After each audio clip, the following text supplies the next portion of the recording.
네, 모빌리티 하이스토리 100강 온라인 강좌 창조와 갱신으로서의 크리올화 말씀드리는 최영석입니다. 반갑습니다. 이 앞에 제가 두 꼭지의 강의를 했었는데요. 특히 사회적 정체성이라는 개념을 중심으로 해서 특히 이런 모빌리티가 고도화된 사회 속에서 우리가 어떻게 정체성을 설정해야 될 것인가를 주제로 계속 말씀을 드리고 있습니다. 이번에는 크리올화라는 개념으로 접근을 해 보겠습니다. 창조와 갱신으로서의 크리올화라는 제목을 달았는데요.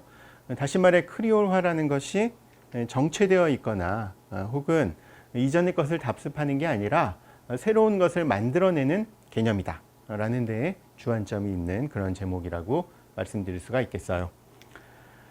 자, 크리올이라는 개념, 이 말 자체는 어디서 출현했는가를 좀 잠깐 다루어 봐야 될 것 같습니다. 자, 15세기에 포르투갈과 아프리카 문화가 뒤섞이면서 크리올이라는 말이 출현하기 시작했습니다. 이제 그 기원은 일단 민족 집단을 가리키는 겁니다. 그러니까 포르투갈 사람과 아프리카 사람들이 혼혈을 하면서 생긴 집단을 가리키는 말에서 출발을 했는데요. 포르투갈어, 스페인어, 프랑스어, 영어 뭐 다 이렇게 표기는 좀 다르지만 다 같은 의미를 뜻하는 말로 자리 잡았습니다. 크레올이라는 발음에 혹은 표기에 익숙하신 분들도 있을 거예요. 그건 이제 프랑스어에서는 그렇게 발음하기 때문이고, 우린 되게 영어식으로 크리올 이렇게 말하는 경우가 요즘은 많죠. 이제 뭐 크리올의 어떤 벽화입니다. 지금 이거는 뭐 마약을 먹지 말자 이런 캠페인의 일환으로 그린 벽화로 저는 알고 있어요. 크리올화라는 개념을 우리가 이야기하게 될 텐데요. 크리올리제이션 이렇게 말할 수 있죠. 원래 이런 혼혈 민족을 가리키는 말로 이 용어가 출발을 했는데요. 이후에는 크리올어라고 하는 언어를 중심으로 또 크리올 이야기를 하기 시작했습니다. 또 그게 확장이 되어서 문화가 혼합되었을 때, 그래서 그게 지속적으로 계속 섞이면서 하나로 좀 뭉쳐지고 또 다른 것으로 변형되고 이랬을 때 우리가 크리올화라는 개념을 적용을 해서 이야기를 합니다. 이 개념이 어떤 점에서 다르고 또 어떤 점에서 우리가 주목할 만한 것인가를 살펴봐야 되겠어요. 하나는 기본적으로 크리올화라는 말 속에는 제국주의, 억압, 폭력 이런 것들이 깃들어 있습니다. 불평등, 불균등, 억압 속에서 탄생했다는 것이죠. 그래서 우리가 이 억압이 없는 저항이라는 건 있을 수 없잖아요. 어떤 개념이 저항성을 갖고 있다고 말하려면 그 개념이 갖고 있는 기본적인 역사적 배경 속에서의 억압이라는 게 존재할 수밖에 없습니다. 그래서 크리올화가 갖고 있는 새로운 지점, 갱신하는 지점, 변화를 일으키는 지점 이런 걸 얘기하기 위해서는 크리올의 역사적인 면을 따져볼 수밖에 없을 겁니다. 그런 역사성을 충족시켜주는 개념이라는 점이 또 크리올화라는 개념을 주목하는 이유이기도 합니다. 요즘 우리가 많이 쓰는 특히 뭐 포스트 모더니즘 이런 거 들어오면서 많이 썼던 것이 혼종성이라는 말이잖아요. 뭐 어떤 분들은 혼종성이라는 말 없이는 우리가 이제 문화 담론에서 한마디도 할 수 없는 것 같다. 그렇게 푸념하는 분들도 계시다고 하는데 뭐 혼합, 다문화 이런 말도 많이 쓰죠. 그런데 지금 이런 말들은 어찌 보면 실험실에서 만들어낸 말일 수 있어요. 그러니까 역사적인 배경을 갖고 있고 그 속에서 탄생한 용어가 아니라 개념이 아니라 우리가 이런 위상을 차지하는 개념, 이론이 있으면 어떨까 하는 관심 속에서 탄생한 용어들이잖아요. 그래서 여기를에서 출발점으로 삼아서 정체성을 모색하는 것보다는 역사적 실체를 지니고 있는 개념이 더 유리하지 않겠느냐. 그래서 많은 사람들이 크리올화에 주목합니다. 자, 이런 두 가지 측면이 있다는 것을 이야기해 봤고요. 이 언어의 차원에서 특히 피진과 크레올의 구분을 이야기 안 할 수가 없겠습니다. 피진이라는 말 들어보셨는지 모르겠습니다. 우리가 혼합어, 여러 가지 말들이 뒤섞인 언어를 이야기할 때 피진, 크레올 이 두 용어를 쓰거든요. 어떤 차이가 있는지 말씀드려 보도록 하죠. 뭐 우리가 콩글리시 뭐 이런 얘기 하잖아요. 한국 사람들이 더듬더듬 말하는 혹은 한국적인 어떤 문법 요소나 습관이 적용된 영어 이런 걸 콩글리시라고 이야기하죠. 그런 콩글리시도 기본적으로 이 피진의 차원에 들어갈 겁니다. 그러니까 이 굉장히 기초적인 단어들로 이루어진 서로 소통을 위한 언어 이런 것들을 피진이라고 부릅니다. 이 어원은 영어의 비즈니스예요. 그러니까 무역, 교역 이런 것이 목적인 언어라고 말할 수 있겠죠. 서로 낯설고 언어가 통하지 않는 사람들끼리 만나면 할 수 있는 게 뭐겠습니까? 일단 손짓, 발짓을 하면서 손가락으로 표시를 하면서 내가 너한테 줄 수 있는 게 이만큼이다. 넌 얼마를 줄 거니? 그러면서 말을 하다 보면 몇 가지 단어들을 알아듣게 되고 그것들을 자기식으로 결합해서 이야기하다 보면 의사소통이 되겠죠. 그런 걸 우리가 피진이라고 부릅니다. 언어학 쪽에서요. 그러니까 이런 거래를 위한 제한적 언어이기 때문에 피진은 굉장히 제한적이고 일관된 규칙도 존재하지 않습니다. 뭐 자기 자녀에게 가르친다거나 그런 언어도 아닌 거죠. 또 하나 피진에서 중요한 점은 이 노예와 지배자의 언어가 피진인 경우가 많다는 거예요.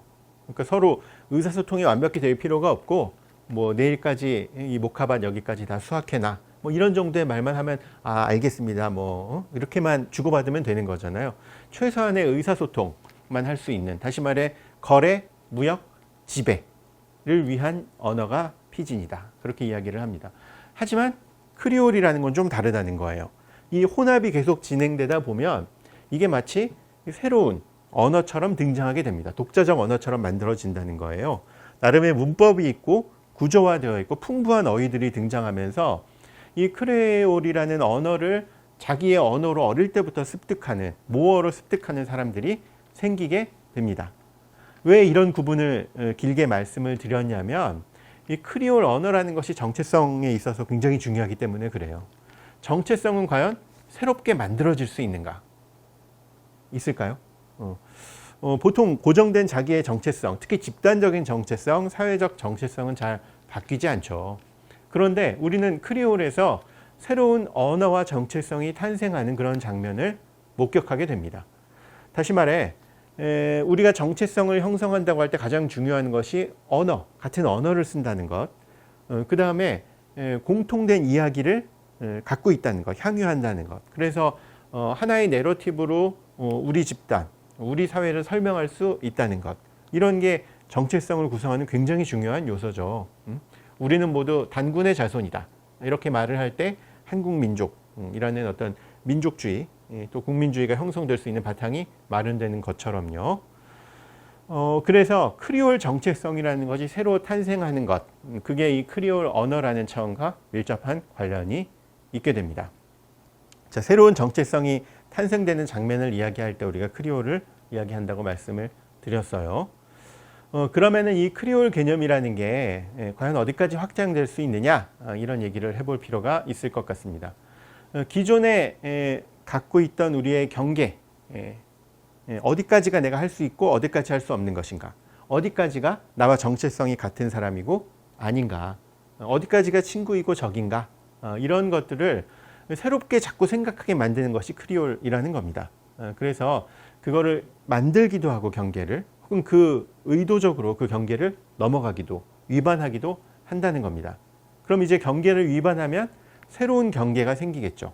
새로운 정체성이 만들어지는 희귀한 순간을 포착할 수 있는 것이 이런 크리올 개념인 겁니다. 아까 크리올 개념이라는 게 갖고 있는 재미있는 지점이 이런 불평등, 억압, 뭐 이런 요소들도 들어있고, 또 한편으로 저항적 요소도 있고, 그런 말씀을 드렸는데, 이제 영어가 다른 언어와 섞이면서 이제 피진이 만들어지고, 그게 더 진행되어서 크리올 언어로 탄생을 했다면 그 안에는 지배 문화적인 요소들이 들어있을 겁니다. 영어에서 온 요소들도 있고 문화적인 요소들도 있고, 그런데 그걸 새롭게 조합하고 경계를 넘어가고 기존의 언어에서는 다루지 않았던 지점들을 이야기하는 어휘가 들어가고, 이렇게 되면서 저항적 요소도 생긴다는 거예요. 이거는 단순히 그냥 관념적인 저항이 아니라 실제로 뒤섞이면서 언어와 문화와 육체가 뒤섞이면서 만들어진 저항의 지점이기 때문에 우리가 쉽게 그런 거는 뭐 기각해, 그런 건 없던 걸로 하자라고 말할 수 없는 거죠. 그래서 파편적으로 흩어져 있던 요소들이 뭉치면서 뭔가 새로운 것으로서, 새로운 정체성으로서 탄생하는 장면을 많이 보게 됩니다. 지금 이 그림으로 보여주고 있는 거는 이 뉴올리언즈 쪽의 미국에서 많이 먹는 건보라는 음식이에요. 우리로 치면 뭐라고 말해야 되나요? 뭐 생선국? 뭐 이런 건데, 저기서 이제 우리 김치찌개처럼 많이 먹는 음식이라고 해요. 여러 가지 해산물 같은 걸 넣고 이렇게 끓여 먹는 음식인데 이런 음식만 놓고 봐도 뉴올리언즈 지역에 원래 살고 있던 뭐 인디언이라고도 하고 요즘은 이제 아메리칸 네이티브 이렇게 얘기하기도 하죠. 원주민들의 문화 혹은 여기에 정착했던 프랑스인들 그 다음에 뭐 영국계 미국인들 혹은 흑인들 아니면은 혼혈로 이루어진 크리올들의 문화 이런 것들이 뒤섞이면서 이 요리가 탄생하게 됐다. 그래서 많은 사람들이 크리올 문화를 이야기할 때 이 건보라는 음식을 많이 예로 들어요. 그리고 보면 아시다시피 여러 가지 요리 재료들을 넣고 이제 끓여 먹는 거죠. 그런 의미에서 일종의 크리올 문화의 상징처럼 활용되기도 하고요. 자, 다음으로 그래서 이 크리올이라는 개념을 우리가 어디까지 적용할 수 있느냐에 관한 사람들의 입장들을 좀 갈래를 나누어서 따져볼 필요가 있을 것 같습니다.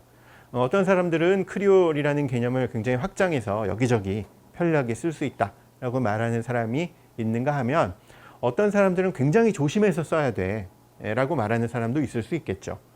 이제 A는 제한적 사용, 특정 지역에 한정해서 특정 의미에 한정해서 크리올 개념을 쓰자는 거고 이제 B는 확장해서 쓰자.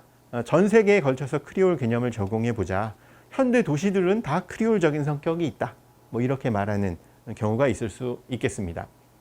C와 D는 이 개념을 어떤 식으로 볼 것인가. 그러니까 이거 사용의 문제가 아니라 본질적인 차원을 어떻게 볼 것인가의 문제인데요. 어떤 분들은 크리올이라는 또 다른 제3의 문화를 상정해야 된다. 그렇게 주장하는 운동이나 시각도 있습니다.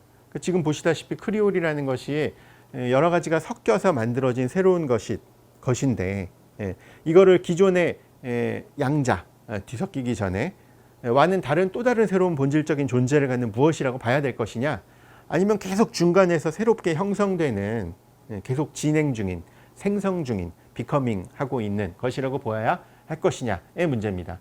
그래서 이게 제3의 문화로 보아야 된다는 사람이 있고 또 한편으로는 계속해서 끝없이 생성되는 것이다 라는 측면으로 보는 시각이 뒤에 소개되고 있습니다.